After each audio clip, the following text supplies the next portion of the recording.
Welcome to a new video.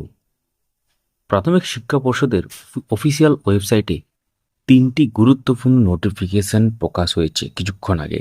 আমরা social মিডিয়াতে সেগুলো শেয়ার করেছি এবং বিস্তারিতভাবে এই ভিডিওর মাধ্যমে জানতে চলেছেন কি কি বিষয়ে সেই নোটিশগুলো প্রকাশ করা হয়েছে।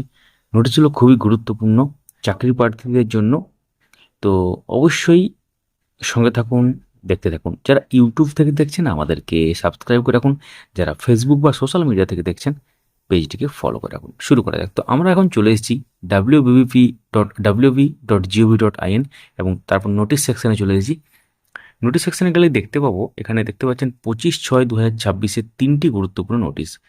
একটা কি, একদম উপরে আমরা দেখতে পাচ্ছি যে ডিএলএড পার্ট 1 এর যে এক্সামিনেশন তার রেজাল্ট পাবলিশ, অর্থাৎ যেটা সেশন হচ্ছে 24-26।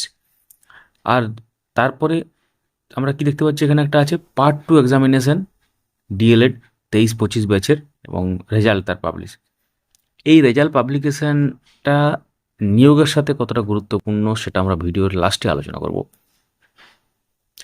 তারপরে নোটিশটা কি আছে, এখানে দেখতে পাচ্ছেন যে সেকেন্ড ইয়ার স্টুডেন্ট যারা আছে 24-26 ব্যাচের তাদের ক্ষেত্রে রিলিজ করে দেওয়া একটা ব্যাপার থাকে, সেটা রিলিজের জন্য। তার সাথে কি আছে, ফার্স্ট ইয়ার স্টুডেন্ট যারা 25-27 ব্যাচের তারা সেকেন্ড ইয়ার ক্লাসে যাবে বা সেকেন্ড ইয়ার যাবে সেই সংক্রান্ত ব্যাপার লেখা আছে।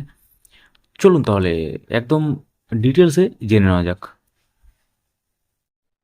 এক এক করে নোটিশগুলো এবার আমরা আপনার সামনে রাখতে চলেছি।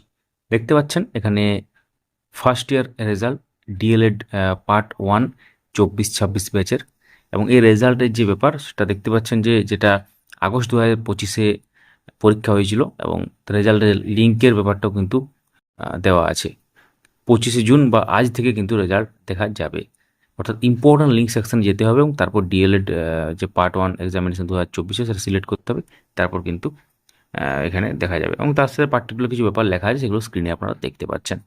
তো এটা হলো একটা নোটিশ।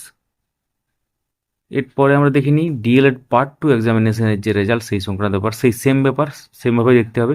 আপনাদেরকে যেতে হবে wbp.wb.gov.in এবং তারপর ইম্পর্ট্যান্ট লিঙ্ক সেকশনে যেতে হবে, আমরা দেখাচ্ছি একটু পরে। তারপরে কিন্তু যেতে হবে এবং যাদের রেজাল্টের পাশে এনসি বা উইথের লেখা আছে তাদের কী করতে হবে সেটা লেখা আছে।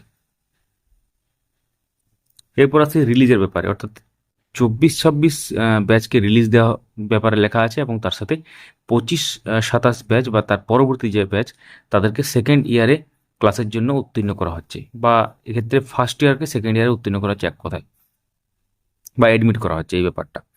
তো এখানে আছে, তো এখানে আরও পার্টিকুলার যে জিনিসগুলো সেগুলো লেখা আছে দেখতে পাচ্ছেন। তাহলে নোটিশ তো দেখলাম, এবার আসি যে কীভাবে আপনারা রেজাল্টগুলো দেখবেন। তার জন্য আপনাদেরকে এই 3টে লাইনে আবার ক্লিক করতে হবে, তারপরে ইম্পর্ট্যান্ট লিঙ্ক সেকশনে যেতে হবে, যেটা আগেও আমরা বলেছি কীভাবে দেখবেন। এটা দেখতে পাচ্ছেন এখানে পরিষ্কারভাবে উল্লেখ করা আছে result of DElEd part 2, result of DElEd part 1 এভাবে কিন্তু আছে। তো আমরা যে কোনো একটা তো ওপেন করলাম, যে কোনো একটা ওপেন করলেই রিডাইরেক্ট হয়ে যাবে। সেখানে রেজিস্ট্রেশন নম্বর, রোল নম্বর সমস্ত কিছু পুট করলে কিন্তু দেখা যাবে। ঠিক একইভাবে পার্ট 1-এর ক্ষেত্রেও কিন্তু আপনারা দেখতে পাবেন যেভাবে পার্ট 2-এর ক্ষেত্রে, তো এভাবে রেজাল্ট দেখতে পাবেন। তো এবার আমরা আসি যে এই মানে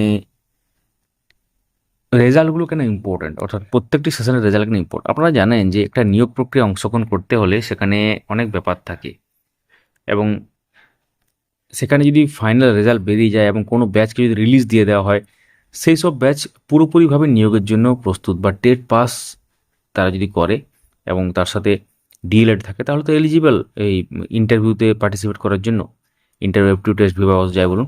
তো এক্ষেত্রে কোনো ব্যাচ যদি পেন্ডিং থাকে, পেন্ডিং থাকাটা খুব খারাপ, কারণ এর আগে আমরা দেখেছি বিভিন্ন ব্যাচ পেন্ডিং ছিল, কমপ্লিট হয়নি কোর্স, তারপর বিভিন্ন ধরনের মামলা হয়েছে, সেটা প্রত্যেকটা নিয়োগের সময় হয়েছে, যেমন 20-22 ডিএলএড মামলা, তারপর আরও অনেক মামলা হয়েছে।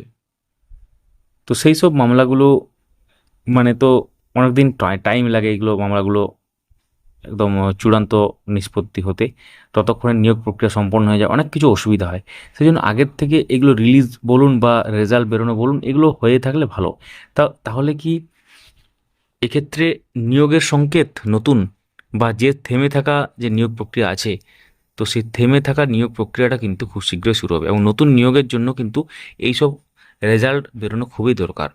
এবং আরেকটা পার্টিকুলার ব্যাপার হচ্ছে নির্দিষ্ট সময়ে রেজাল্ট বেরোলে কী হয়, সেশনটা ঠিক থাকে, মানে পরবর্তী সেশনে যারা ভর্তি হবে, এমনও তো দেখা গেছে যে আগের সেশনে আগে কি হতো, আগে অনেক সময় দেখা গেছে বা আপনারাও দেখেছেন, মানে টাইমে হতো না ব্যাপারগুলো, মানে ধরুন ডিলে হতো।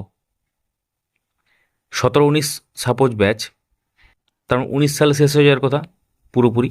তো অনেক সময় কি হয়, কিছু মাস আবার দেরি হয়ে যায়, 19 সালে ধরুন লাস্টের দিকে শেষ হলো, যেটা ধরুন জুন জুলাই বা আগস্ট সেপ্টেম্বর এর মধ্যে শেষ হয়ে গেলে ভালো।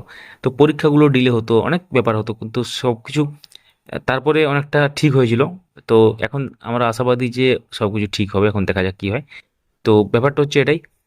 কমেন্টে জানাবেন যে আপনারা যদি ডিএলএড করে থাকেন কোন সেশনে করেছেন, বা এই যে নিয়োগ প্রক্রিয়া চলছে যেটা থেমে আছে 6th to 10th ফেজ যেটা এখন হয়নি, সেটার মধ্যে আপনারা আছেন, না 1 থেকে 5 পর্যন্ত বা ফার্স্ট থেকে ফিফথ পর্যন্ত যে ফেজ হয়ে গেছে সেই ফেজটা আপনারা কমপ্লিট করেছেন, মানে সেই ফেজের মধ্যে ইন্টারভিউ কমপ্লিট করেছেন।